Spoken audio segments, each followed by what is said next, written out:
All right, guys, it's time for some fun with math. And today, what are we going to do? We are going to talk about something called the comparison tests. And we'll see how much time we have, but our goal is to get through this first test called the comparison test. But before we do that, let me talk a little bit about comparable series. So these are series that we can compare other series to, and we only have two of them. So remember, there's only basically two types of series that we know when they converge or diverge. We have these geometric series. Let's just review.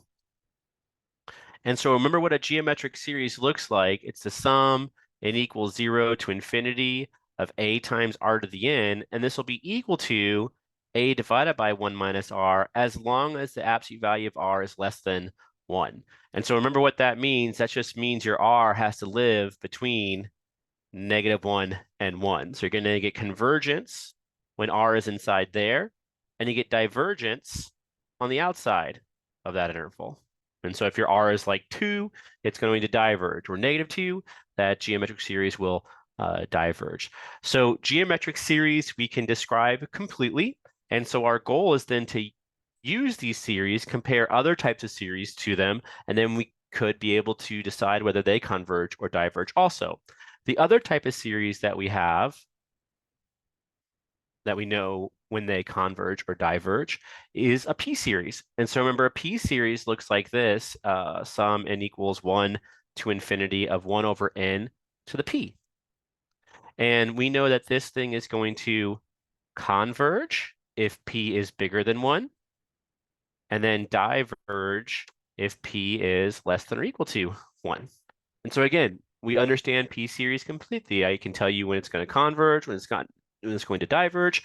And so the idea is maybe we can take some other types of series, compare them to p-series, and then conclude when they're going to converge or diverge. So the first test we have that we want to look at today is called the comparison test. And so what's the comparison test? It basically says if you have two series, the sum of these a sub n's and some of these b sub n's, and they're positive series. So what does that mean? That means a sub n is always bigger than or equal to 0, and b sub n is basically bigger than or equal to 0. It really means bigger than 0. It doesn't make much sense to have equal to 0, guys, because then you're not adding up anything. So a sub n is bigger than 0, and b sub n is bigger than 0. So you're adding positive terms, basically. So nothing is negative. And you have this inequality here. The a sub n's lie below, they're less than or equal to the b sub n's. Then there's some conclusions we can make. So one conclusion we can make is that if the sum of the b sub n's converge, then we know that the sum of the a sub n's are going to converge. Or if the sum of the a sub n's diverge, we can conclude that the sum of the b sub n's diverge. And this is actually kind of an obvious statement when you think about it. So things to think about how these things live. A sub n lies below B sub n. So if you sum up these guys and get a number, then when you sum up those guys, you have to get a number. So that's why when this converges, that converges. Or vice versa, if you look at the other case here, when the sum of the A sub n's diverge, if you sum up these guys and they diverge now, that's going to force these guys to diverge when you sum them up because they A sub n's lie below the B sub n. So that's why we get these sum of these B sub n's diverging. Now, if that didn't make much sense to you, don't worry. We are going to go through that again in a little bit. But first, let's see how this actually works. So let's do some examples here. We're going to use the comparison test to determine if the following series converge or diverge. So here are series A, B, and C. And notice these series aren't quite p-series or aren't quite geometric, but they're almost kind of like a p-series. Like this series right here, it kind of looks like the sum n equals 1 to infinity. You have an n on top and an n to the fifth on the bottom, so it's kind of like a 1 over n to the 4. And this series right here, it's kind of like a geometric series. It kind of looks like the sum n equals 1 to infinity of maybe something like 1 over 3 to the n, 1/3 to the n, something like that. Maybe we'll keep the 2 here. We'll see. But it looks kind of like that geometric series a little bit. It does have that n down there, right? But it feels a little geometric to me. Also, this last series here, it feels like the sum of kind of like a 1 over n to me. N equals 1 to infinity. All right, so those are how the series kind of feel like they kind of behave like that. And so what we're going to do is we're going to use that sort of behavior to basically conclude whether these things converge or diverge. So let's look at the examples one at a time now. And so again, we're going to use that comparison test to determine the series converges or diverges. And so the way this works is I just kind of look at the top here. I have an n on top and an n to the fifth on the bottom. So I think this thing should behave like the sum n equals 1 to infinity of n, of a 1 divided by n to the fourth. It's kind of like an n over n to the fifth. And so those kind of cancel. I get that sum of 1 over n to the fourth. And this is a p series with p equal to 4. Oh, maybe we should write it. Let me write it like this, guys. It's a little bit easier. So it's a p series. So this thing converges. So that thing converges because why? It is a p series with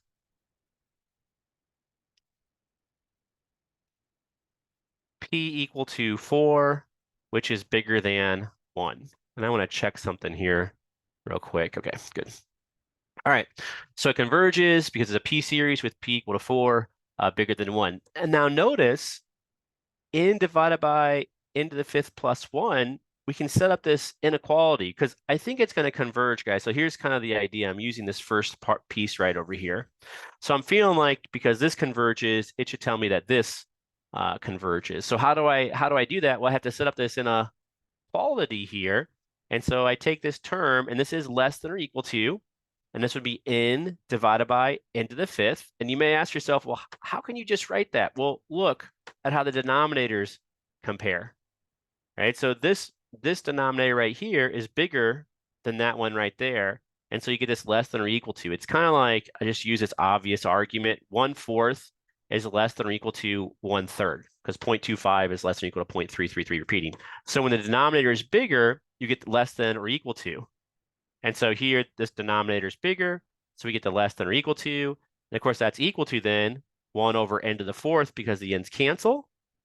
And now I got it, right? So I have my inequality here. I have my series that I'm comparing it to, and I know it converges because it's a p series with p equal to 4. So that's p's bigger than 1. And so therefore, I'm going to give this a name S. Therefore, S converges. And then I have to state the test by the comparison test.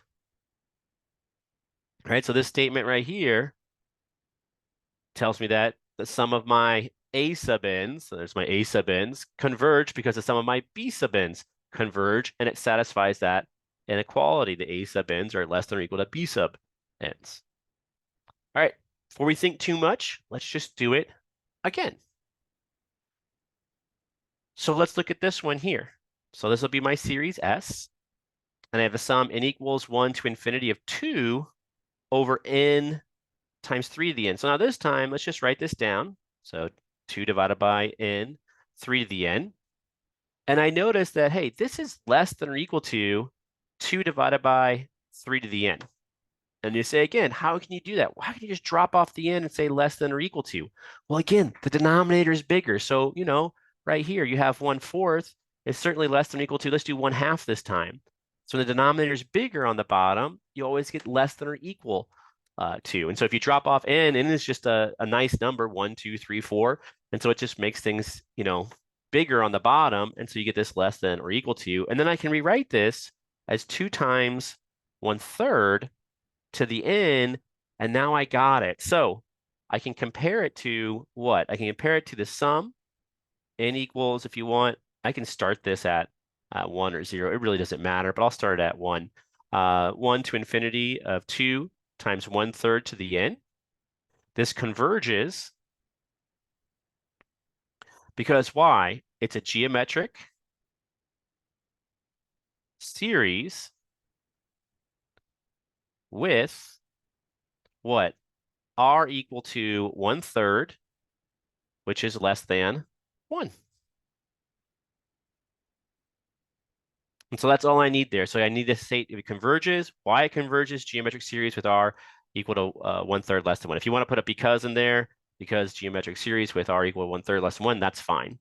All right, and I have the inequality. So I have my A sub n's less than or equal to my B sub n. So again, I can use this statement right here and conclude, therefore, my S converges by the comparison test. And I'm all done, right? So nice and easy. All right, so let's look at one more here. And so we've used this part 1 for the comparison test a lot. So of course, now we want to get down to part 2. So let's take a look at this series here. We'll call it S again. And what about this series? So now this time, again, I'll just start with my A sub n's here. So these little terms, basically. And I guess I shouldn't, yeah, that's fine. I don't know if they're A sub n's or B sub n. So let's just look at the terms. So 2 plus cosine of n divided by n.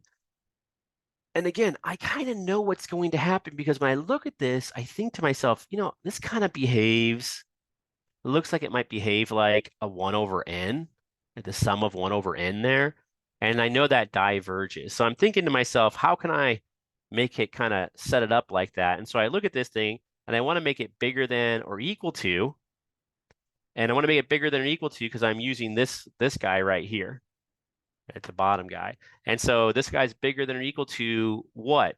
Well, cosine of n, what does that number do? It just goes up and down between -1 and 1. So the biggest it can be is +1, and the smallest this can be is -1, right? So it just goes between -1 and 1.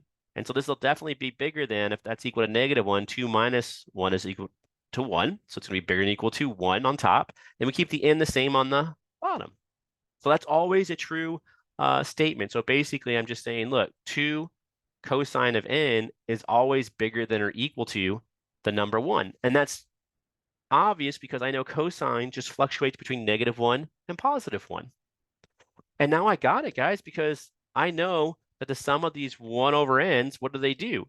This thing diverges because it's a p-series with p equal to 1, which is less than or equal to 1. That's the cutoff point, remember?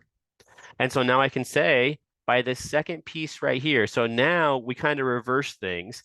You know, what do we have? This guy right here is kind of our A sub n, and we showed that this is less than or equal to, and this guy now is like our B sub n. And so now down here, if we know the sum of the A sub n's diverge, which we just showed there, we know the sum of the B sub n's diverge. So therefore, what? S diverges by the comparison test.